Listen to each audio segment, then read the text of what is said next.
ಎಲ್ಗೋ ಹೋಗೋದು? ನಮ್ ತಾತನ್ ಮನೆಗೆ ಹೋಗೋಣ, ಮುಗಿಲ್ಪೇಟೆ. ನಮ್ಮ ಅಜ್ಜಿ ತೀರೋದ್ಮೇಲಿಂದ ನಾನು ಅಲ್ಲಿ ಹೋಗೇ ಇಲ್ಲ.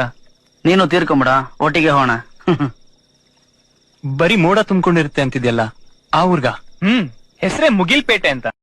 Nanday nanday, nanday nanday, nanday nanday.